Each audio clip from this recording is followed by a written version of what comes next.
నమస్తే మిత్రులారా. సోమవారం 14వ తారీఖు ప్రజాకోట దినపత్రిక ఒకసారి ముఖ్యాంశాలు చూసుకున్నట్లయితే కాంగ్రెస్ పార్టీని నమ్మినందుకు సంక్షోభంలో ప్రజల జీవితాలు. రేవంత్ రెడ్డి చెప్పిన అవాస్తవ వాగ్దానాలు, కాంగ్రెస్ పార్టీ ఇచ్చిన అసంబద్ధ హామీల వల్ల ప్రజల జీవితాలు సంక్షోభంలో పడినట్టు పేర్కొన్నారు. ఒకసారి మోసపోతే అది మోసగాడి తప్పు. కానీ పదే పదే మోసపోతే అది మన తప్పు అవుతుంది. కాబట్టి ఈసారి ఎలాంటి ఎన్నిక వచ్చినా కాంగ్రెస్‌ను తిప్పికొట్టాలి అని ప్రజల్ని హెచ్చరించారు. జీహెచ్ఎంసీ ఎన్నికల్లో కాంగ్రెస్‌కు గుణపాఠం చెప్పండి. ఓకే. తప్పును మళ్ళీ చేయొద్దు. జీహెచ్ఎంసీలో పాటు రానున్న అన్ని ఎన్నికల్లో కాంగ్రెస్‌ను తిరస్కరించండి అంటూ ప్రజలకు పిలుపునిచ్చారు. రాష్ట్రం మొత్తం దారుణంగా వెనుకబడుతున్నా ఒక్క రేవంత్ రెడ్డి ఆనందంగా ఉన్నట్లు కనిపిస్తుందని ఎద్దేవా చేశారు. రేవంత్ పాలన వల్ల మంత్రులు, ఎమ్మెల్యేలు, కార్యకర్తలు అసంతృప్తిగా ఉన్నారు. ఇక ప్రజల పరిస్థితికి అవసరం చెప్పలేదు. ఇది వాళ్ళ విఫల పాలన ఫలితమే అని అన్నారు. మల్కాజ్గిరి ఎమ్మెల్యే రాజశేఖర రెడ్డి ప్రజల మధ్య తిరుగుతూ సమస్యల పరిష్కారాన్ని నిరంతరం కృషి చేస్తారని కేటీఆర్ ప్రశంసించారు. మరి రెండో వార్త చూసుకున్నట్లయితే పద్మశ్రీ వనజీవి రామయ్య అంత్యక్రియలు. వనజీవి రామయ్యకు కన్నీటి వీడ్కోలు, ప్రభుత్వ లాంఛనాలతో ముగిసిన అంత్యక్రియలని మనం రెండో కథనం చూసుకోవచ్చు. మరి ఆంధ్రప్రదేశ్కి సంబంధించి మూడో కథనం రిటైర్డ్ ఐపీఎస్ ఏబి వెంకటేశ్వరరావు సంచలన ప్రకటన.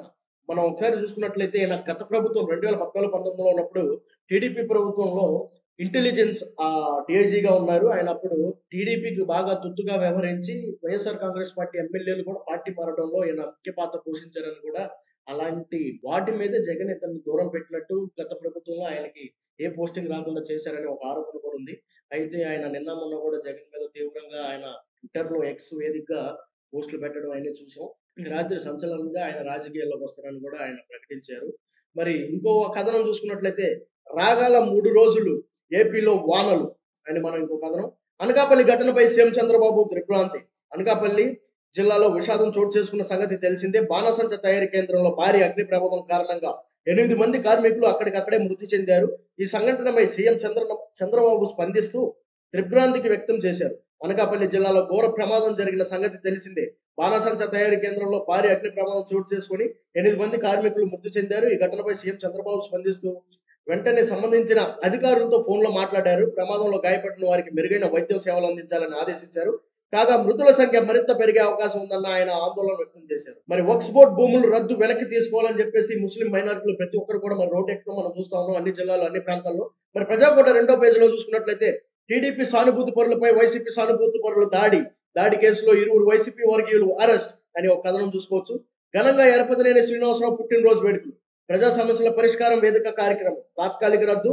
డిఆర్ఓ విశ్వేశ్వర్ నాయుడు. ప్రజల్లో మంత్రి మండిపల్లికి వస్తున్న ఆదరణ చూసి ఓర్వలేకనే మాజీ ఎమ్మెల్యే రమేష్ కుమార్ రెడ్డి అసత్య ఆరోపణలు. ప్రపంచంలో ఎల్పీజీ రేటు భారత్లోనే ఎక్కువ. ప్రజల కొనుగోలు శక్తి ఆధారంగా గ్రోక్ వెల్లడి. పెట్రోల్ డీజిల్ రేట్లో వరుసగా 8వ స్థానాలు. ప్రజల కొనుగోలు శక్తి ఆధారంగా గ్రోక్ చార్ట్ వెల్లడి. మరి ప్రజాకోట 3వ పేజీలో వచ్చినట్లయితే కుమార్తెల వారసత్వపు హక్కును నిరాకరించలేం. సైబర్ నేరగాల చేతికి చిక్కిన సినీ రైటర్. అనకాపల్లి ప్రమాద బాధితులకు 15 లక్షల పరిహారం. మరి ప్రభుత్వం నిన్న మనం మొదటి పేజీలో చూసినట్లయితే అనకాపల్లిలో మరి బాంబులు తయారు చేసే కేంద్రంలో మరి మృతి చెందిన వాళ్ళకి 15 లక్షల పరిహారం బాధితులు అందిస్తున్నట్టు ప్రభుత్వం వెల్లడించారు. కాంగ్రెస్ ను స్తంభమేర్పరిచేందుకే ఈడీ నోటీసులు. పాదరక్షల ఘటనపై టీటీడీ చర్యలు. విధుల్లో నిర్లక్ష్యం వహించిన సిబ్బంది సస్పెన్షన్. ఈ ప్రభుత్వం కూటమి ప్రభుత్వం వచ్చిన తర్వాత కూడా గత 9-10 నెలల్లో మనం టీటీడీలో ఎన్ని అరాచకాలు జరుగుతా ఉన్నాయంటే ఇది కూడా ఒక చిన్న ఉదాహరణ. నిన్న ఎవరో వచ్చిన వారు పాదరక్షకులు వేసుకుని వారం వరకు వెళ్ళిన తర్వాత ఎంత నిర్లక్ష్యంగా మన టీడీపీ వ్యవహరిస్తుందో, టీటీడీ వ్యవహరిస్తుందో మనం చూసుకోవాలి. ఒకసారి ఆలోచన కూడా చెయ్యాలి. 8 మంది ఐఏఎస్ అధికారులు బదిలీ. వక్ఫ్ బోర్డు భూములు రద్దు వెనక్కి తీసుకోవాలి. బీఆర్ఎస్ లో చేరిన కాంగ్రెస్ నేతలు, కార్యకర్తలు. ఊపిరి పీల్చుకున్న స్టాక్ మార్కెట్లు అంటూ మరో కథనం చూసుకోవచ్చు.